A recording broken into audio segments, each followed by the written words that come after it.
Hello मेरे दोस्तों, स्वागत है आप सभी का आपके अपने YouTube channel SS study material पर। दोस्तों हम लोग देख रहे हैं सेमेस्टर 4 एआईसी हिंदी का एक बहुत ही इंपॉर्टेंट क्वेश्चन जो है विशेषण किसे कहते हैं, इसके कितने भेद होते हैं। विशेषण किसे कहते हैं और इसके कितने भेद होते हैं। ठीक है, बहुत ही आसानी से हम लोग इसको बहुत ही कम समय में समझने वाले, क्योंकि एग्जाम जो है आपको आप लोग का कल ही है। ठीक है, कल और परसों 20 और 21 तारीख को। आज 19 तारीख हो गया, तो बहुत ही जल्दी बहुत ही आसान ट्रिक के साथ हम लोग इसको समझ लेते हैं और आप समझ लीजिए तभी जाके आप एग्जाम में लिख पाएंगे और इसी से आपका एमसीक्यू क्वेश्चन भी हो जाएगा। ठीक है, सबसे पहले हम लोग समझेंगे विशेषण होता क्या है, विशेषण किसको कहते हैं। तो विशेषण जो है वो संज्ञा या फिर सर्वनाम की विशेषता को बताता है। ठीक है, कोई भी संज्ञा या फिर सर्वनाम उसके विशेषता को जब किसी शब्द से बताया जाएगा उसको हम लोग विशेषण कहेंगे। और इसके कितने भेद होते हैं, इसके अगर भेद के बारे में हम लोग बात करें तो इसके 5 भेद होते हैं। ठीक है, पांचों भेद को हम लोग आसानी से समझेंगे और इसका कहाँ कहाँ उपयोग होता है, किस तरह से इसका उपयोग होता है, सारा कुछ हम लोग समझेंगे। सबसे पहले हम लोग समझ लेते हैं कि विशेषण क्या होता है। ठीक है, कैसे इसको लिखना है। तो विशेषण वह शब्द है जो संज्ञा या सर्वनाम की विशेषता, गुण, मात्रा, परिणाम, परिमाण हो गया यहाँ पर। ठीक है, परिमाण, स्थिति आदि का बोध कराता है। विशेषण के प्रयोग से वाक्य अधिक स्पष्ट और अर्थपूर्ण बनता है। मतलब मान लीजिए कि कोई लड़का है, मान लीजिए कोई लड़का काला है। ठीक है, तो काला के बारे में क्या बात कर रहे हैं, तो हम लोग इसकी विशेषता को बता रहे हैं कि लड़का जो है कैसा है, काला है। तो ये क्या हो जाएगा, आपका विशेषण हो जाएगा, विशेषता हो जाएगा। ठीक है, इसी के बारे में हम लोग आज समझेंगे। यहाँ पर जो उदाहरण के तौर पर आप समझ सकते हैं, उदाहरण से आप समझे क्या लिखा है कि सुनीता एक सुंदर लड़की है। या फिर दूसरा उदाहरण है कि वह 3 किताबें पढ़ रहा है। किसी की विशेषता के बारे में, संज्ञा के जब हम लोग संज्ञा की या फिर सर्वनाम का विशेषता को हम लोग बता रहे हैं, उसी को कहा जाता है विशेषण। उदाहरण में आप लिखा हुआ है कि सुनीता एक सुंदर लड़की है। तो सुनीता जो है लड़की तो है, लेकिन कैसी है, तो सुंदर है। ये क्या है, विशेषता है। वह 3 किताबें पढ़ रहा है। क्या कर रहा है, किताब पढ़ रहा है। कितनी, तो 3। विशेषताओं को बता रहा है। ठीक है, यहाँ पर हम लोग देखेंगे इसके भेद कितने होते हैं, विशेषण के कितने भेद होते हैं। विशेषण के सभी भेदों को हम लोग समझेंगे, पांचों के पांचों। क्या लिखा है कि विशेषण के भेद, विशेषण के मुख्यतः 5 प्रकार होते हैं। विशेषण को मुख्यतः 5 प्रकार में बांटा गया, इसके 5 भेद होते हैं। अब भेद बोलिए या फिर प्रकार बोलिए, कोई प्रॉब्लम नहीं होने वाला। ठीक है, इसका सबसे पहला जो भेद होता है वो होता है गुणवाचक विशेषण, जो किसी संज्ञा या सर्वनाम के गुण, अवगुण, रंग, आकार, स्वभाव आदि को प्रकट करते हैं। ठीक है, उसको क्या कहेंगे, गुणवाचक संज्ञा विशेषण कहेंगे।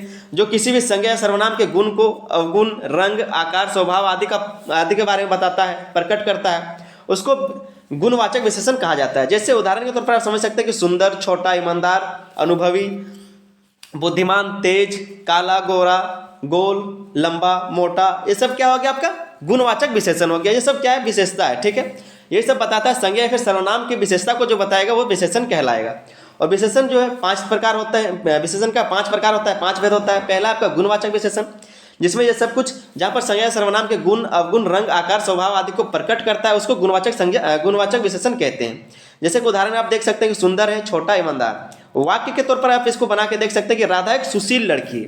तो राधा के बारे में बात कर रहा है कि राधा कैसी लड़की है, सुशील लड़की है। राधा कैसी है, तो सुशील लड़की है। तो राधा के बारे में विशेषता बता रहा है, ये आपका क्या हो गया, तो गुण बता रहा है, गुणवाचक विशेषण ये हो गया। विशेषता बता रहा है और गुण बता रहा है, तो गुणवाचक विशेषण ये होगा। ठीक है, आगे हम लोग समझते हैं। दूसरा जो इसका भेद है वो है परिमाणवाचक विशेषण। तो जो किसी संज्ञा या सर्वनाम की मात्रा या परिमाण का बोध कराते हैं, जो किसी संज्ञा या सर्वनाम की मात्रा या परिमाण का बोध कराते हैं। जैसे उदाहरण के तौर पर आप समझ सकते हैं, अधिक, थोड़ा, पर्याप्त। उसने खाना थोड़ा खाया। जहां पर हम लोग क्या करेंगे, यहाँ पर आप देख सकते हैं फिर से कि जो किसी संज्ञा या सर्वनाम की मात्रा या परिमाण का बोध कराते हैं। ठीक है, मात्रा का या फिर परिमाण का बोध कराता है। मात्रा मीन्स क्या, कि थोड़ा सा, इतना, उतना, मतलब कोई हिसाब नहीं है कि 1 2 इस तरह से नहीं, मात्रा का बात कर रहा है। ठीक है, मात्रा का बात कर रहा है। तो उदाहरण में आप इसको समझ सकते हैं कि अधिक, थोड़ा या फिर पर्याप्त। वाक्य में आप इसका यूज कैसे करेंगे, तो उसने खाना थोड़ा खाया, उसने थोड़ा सा खाना खाया। ठीक है, इस तरह से हो जाएगा आपका। दूसरा बात है कि वो थोड़े देर तक दौड़ने गया था। इस तरह से आप किसी के बारे में, मात्रा के बारे में लोग बात करेंगे। ऐसा नहीं बोलेंगे कि वो 4 कदम दौड़ा, 5 कदम दौड़ा, ये होता नहीं। ठीक है, मतलब मात्रा का जहाँ पर बात हो कि उसने 2 किलो आटा खरीदा, ये क्या हो गया, मात्रा के बारे में बात कर रहे हैं। तो ये आपका क्या हो जाएगा, उसी के बारे में हम लोग यहाँ पर बात कर रहे हैं। ठीक है, ये आपका परिमाणवाचक विशेषण हो गया।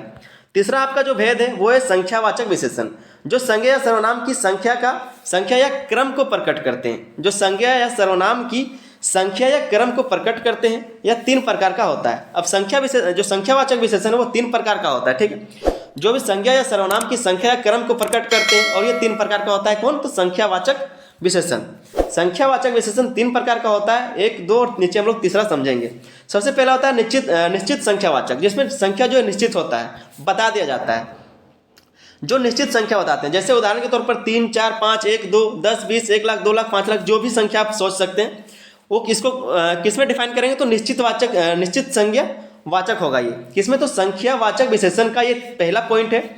उदाहरण के तौर पर, और वाक्य इसका कैसे बनाएंगे, तो मुझे 2 केले चाहिए, या फिर कोई भी आप जहाँ पर संख्या का प्रयोग करते हैं, निश्चित संख्या का प्रयोग करते हैं, वो निश्चित संख्यावाचक विशेषण कहलाएगा। ठीक है। दूसरा आपका अनिश्चित संख्यावाचक, जो अनिश्चित संख्या का बोध कराते हैं, जो जिसमें संख्या नहीं होता। ठीक है, मतलब उसको गिन नहीं सकते, इसको कहेंगे अनिश्चित संख्यावाचक विशेषण। ठीक है, अनिश्चित संज्ञावाचक विशेषण। जहां पर क्या होता है, जहां पर क्या है, तो जो अनिश्चित संख्या का बोध कराते हैं, जैसे उदाहरण के तौर पर कुछ या फिर कई।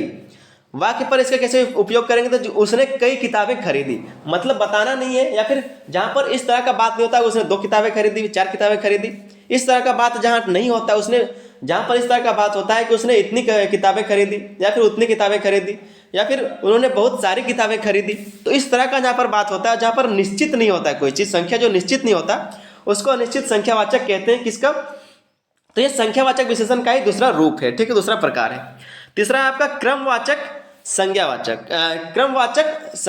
ठीक है, तो जो क्रम या स्थिति का बोध कराते हैं, जो क्रम या फिर स्थिति का बोध कराते हैं, क्रमवाचक कहलाता है। उदाहरण के तौर पर आप इसको समझ सकते हैं कि पहला या फिर तीसरा, मतलब कोई भी अगर किसी क्रम के बारे में बात करा कि वो कितने क्रम में आ रहा है, कितने नंबर पर आ रहा है, तो उसको हम लोग क्या कहेंगे, उसको कहेंगे क्रमवाचक संख्यावाचक। ठीक है, क्रमवाचक संख्यावाचक। यहाँ पर आप फिर से देख लीजिए, क्रमवाचक संख्यावाचक जो किसी क्रम के बारे में बताता है।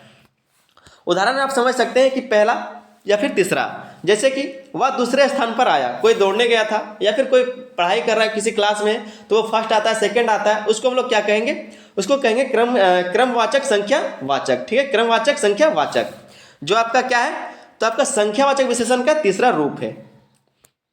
चौथा जो आपका भेद है वो संख्यावाचक विशेषण, संबंधवाचक विशेषण। ठीक है, चौथा जो भेद है वो संबंधवाचक विशेषण। तो जो किसी संख्या या सर्वनाम के साथ संबंध को व्यक्त करता है, जो किसी संज्ञा या फिर सर्वनाम के साथ उसके संबंध को व्यक्त करता है, उसको क्या कहेंगे, संबंधवाचक विशेषण।